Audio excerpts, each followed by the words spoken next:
local group. We've got Gareth Morgan from Birmingham Black Country Wildlife Trust.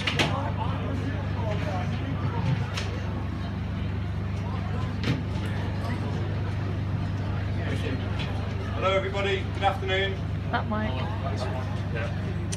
So I'm Gareth from the Wildlife Trust for Birmingham, the Black Country.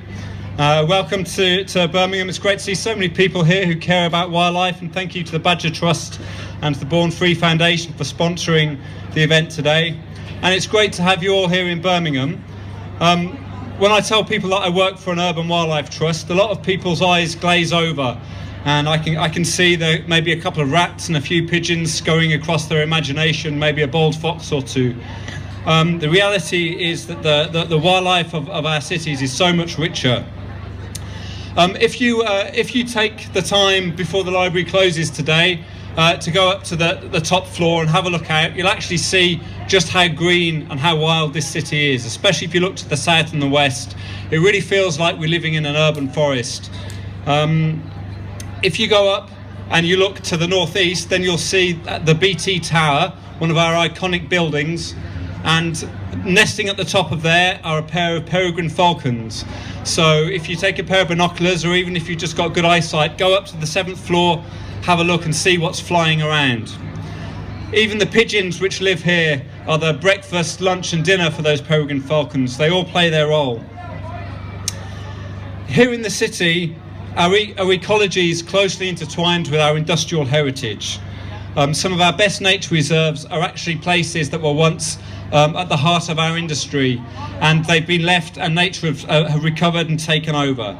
There's nowhere that demonstrates this better than our canal network, which of course our Victorian forefathers built not for amenity value or for the wildlife value, and they could probably scarcely imagine how valuable they are for us today. There are so many species, aquatic invertebrates, bird life that move around the city via our canals, for which we're so famous. But even our bigger mammals travel around by the canals as well. When we started plotting where muntjac sightings were seen, we realised that they were all close to the canal network in South Birmingham. So take a walk there one evening, you might be surprised what you see. Birmingham, the Black Country, is a big conurbation, but really it's a garden city. And the primary contact with nature for most people who live here are in our gardens. And I'm glad to see that slowly there's a changing culture of how we manage our gardens, how we look after them. That the days of the manicured lawn and the pristine garden are slowly giving way to something a little bit wilder, as people appreciate this is a great way to contact with nature. So I implore all of you, if you're already not doing it, whether it's your gardens or your estate green spaces or your community spaces, let the grass grow a little. Plant a few more native species, feed the birds, try and put some ponds in. These habitats are really important.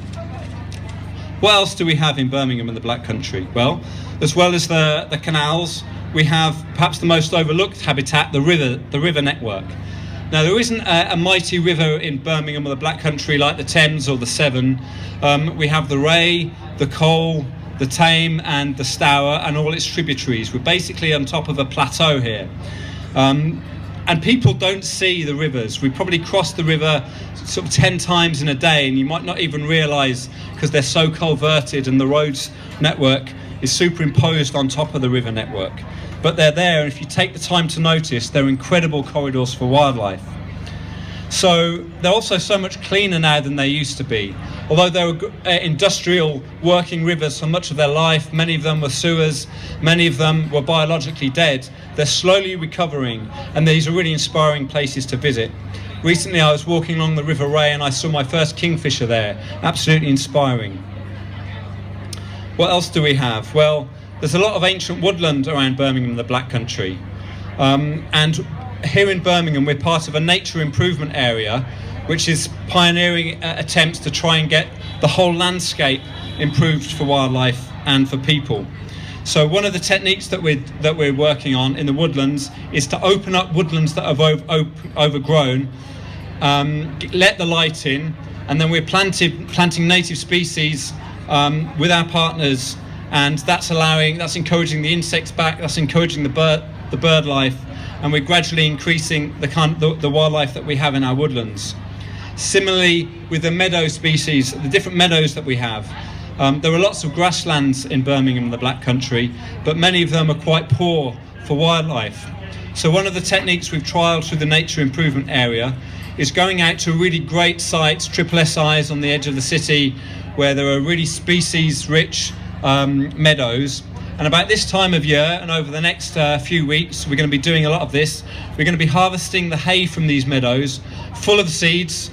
We're going to be taking it to other sites that we've prepared and treated all over Birmingham, the Black Country, and we're going to distribute that hay with all the seeds in. We call it strewing. We're going to spread it around. We need lots of volunteer help. If anybody wants to come and help, come speak to us afterwards. And then as we spread this, the seeds settle, and then the following year we get a really great crop of different species that have come from outside. So one of our sites in Moseley, Moseley Bog and Joy's Wood, which was saved from development about 30 years ago, we've been trying to improve the grasslands there. I'm glad to say that over the last couple of weeks we've spotted 3 new species of orchid: common spotted, southern marsh and pyramidal orchid, which is a really great thing to have right in the heart of our city. Please feel free, go and explore it. It's free to have a look around. It's also the site where J.R. Tolkien grew up, and many people say that he might have got his inspiration for the forests in Lord of the Rings from that site. There are loads of other really great sites around the city. There are the outcrops, basically the places which were the relics of our ancient countryside. So places like Sedgley Beacon and Portway Hill, where you can still see very rare marbled white butterflies today. And this is a great time of the year to go looking for these species. There are brilliant sites in Birmingham that people and the Black Country that you wouldn't think that you'd have this kind of scale of nature reserve, but the Sandwell Valley, Woodgate Valley and Sutton Park, all wonderful spaces, as well as places like the Lickey Hills on the edge. So whether you're a visitor to this city or whether you're a resident here, I encourage you to go out and explore these places. They're really amazing. But of all the species that we have in the city, and there are many of them, the one that I'm most concerned about are the Homo sapiens. We can protect, restore and create new habitats, these amazing wild spaces, but the crucial indicator species for me are children. Are the next generation getting into these spaces, and are they forming a connection with nature? I think we have to acknowledge the fact and face the fact that this is probably the least connected generation of children in terms of nature that there has ever been. I read a statistic the other day that about 6.5 hours of screen time, that's the average screen time that a child has every single day. That's 6.5 hours. That's a quarter of your life. Can you imagine what you could do with those 6.5 hours if you weren't staring at a screen? And we see the consequences of this, because children don't often recognise even really common species, real common species. They don't know. They don't know what the wildlife's around them. And it's the same, to be honest, in the rural areas as it is in the urban areas. And as parents, we also have a lot of worries. We worry about stranger danger. We worry about traffic. Many of us don't have the same kind of access to green space. We don't all live on the boundary of a nature reserve. So we think of these places that aren't places that we want our children to go. But if we don't get the next generation out there discovering, exploring and enjoying the wildlife and the wild spaces that we have, then what kind of adults are they going to grow into? We know that there's a massive problem with obesity here in Birmingham. Our children are growing up 10% more obese than their peers across the country, and even this generation is more obese than the generation before. What will their mental health be like if they don't know how to connect with the wildlife and the green spaces around them? They can't enjoy those things. And how are they going to protect and how are they going to care about wildlife if they don't have those encounters as children when we kind of form these experiences? The Wildlife Trust is always trying to find campaigns to connect with people. Birmingham is a biophilic city. We're a city that is internationally recognised as trying to get its residents connected with wildlife and to value the importance, the many benefits that wildlife have in our city. But in many ways, we're still quite biophobic. especially in areas where our natural resources are quite scarce. So the work of the Wildlife Trust is to develop campaigns like 30 Days Wild. If any of you might have heard of this, it's a campaign that for every day in June you do something to connect connect yourself with the wild. You do something that's a little bit wild, whether you walk barefoot across your lawn, whether you just find some daisies to put into your hair, whether you write to your MP to campaign about something that matters to you. Whatever it is, you do something that's a little bit wild every day, and that way you embed it in your daily life, you make it normal, you make it usual, and that can really inspire you and hopefully get you more connected to nature. And this is what we do every day at the Wildlife Trust. We strive to connect people to nature. So one of the best programs that we have is at our site in Small Heath called Eco Park.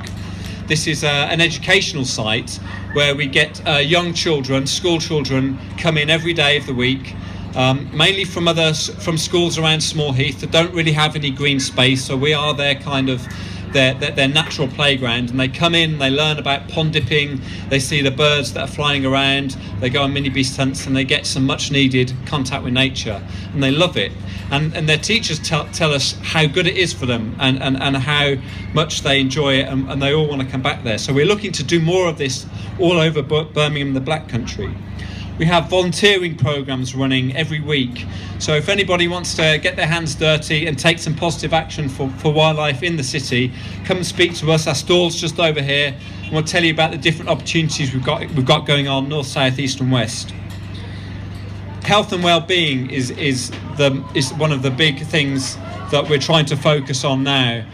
We have a site called the Centre of the Earth in Winson Green, and we're developing it as a flagship site that pioneers the notion of well-being in nature.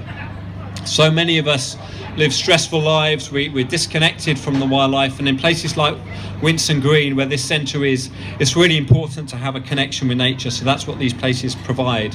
And we're trying to get the NHS and other health providers to recognise this and to start to encourage more natural therapies and more natural ecotherapeutic approaches to mental illness and to people's physical health problems. So if you'd like to support this and find out more about this, come and have a chat with us. So Birmingham Black Country has incredible riches and incredible diversity of wildlife that for many people are undiscovered. It's waiting for you to explore. So whether you're a visitor or a resident here, I urge you to get out and enjoy the sunshine and enjoy the wildlife we have to offer. Come and meet our team on the stall over here, find out more about what's going on. Thanks very much for listening, and thanks for championing wildlife. Cheers.